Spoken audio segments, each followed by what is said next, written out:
আসসালামু আলাইকুম, সবাই কেমন আছেন? আজকে আমরা চাল ভাঙ্গাইলাম, মেরা পিঠা আর চাপা শুটকির ভর্তা বানাবো। মানে আজকে অনেক 15 কেজির মতো চাল ভাঙ্গাইছে মা, পিঠা বানাবো এই জন্য।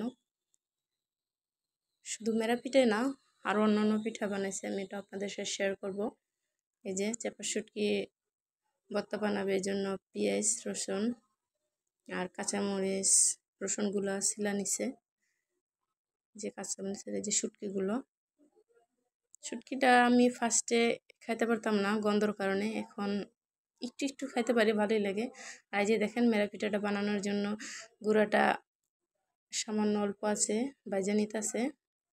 আর এপাশে আবার শুটকিটা সিদ্ধ দিছে রসুন আর পেঁয়াজগুলা মরিচ দিয়া।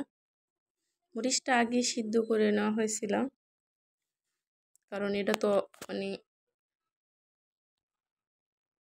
হালকা ভাঙা করা হবে, এই জন্য মরিচটা আর কি আগে শিলে বাইটা পরে আর কি এটার ভিতরে অ্যাড করা হবে।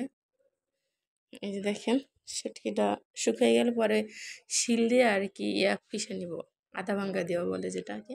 আর এই যে মেরা পিঠাটা বানায়া ভাপে দিয়ে দিছে, পানির ভিতরে সিদ্ধ দিছে।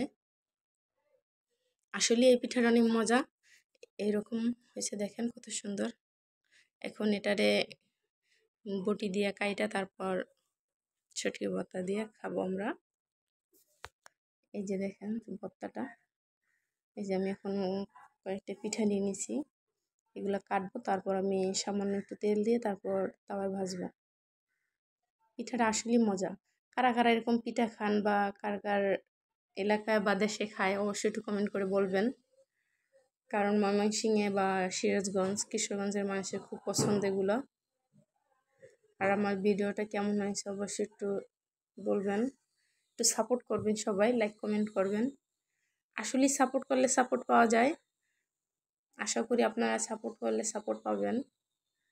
এই যে আমি এগুলোকে এখন একটু অল্প তেল দিয়ে ভেজে নিচ্ছি, সামান্য তেল দিতে হয়, বেশি না। কিন্তু এটা ভর্তা ছাড়াও খাওয়া যায়, যেমন খেজুরের গুঁড়ো দিয়া মজাই লাগে, শুধু খাওয়া যায়। আমি দুই পাশে দিছি, কারণ একটু তাড়া ছিল, এই জন্য আমি দুইটা তাওয়াই ভেজে নিতেছিলাম।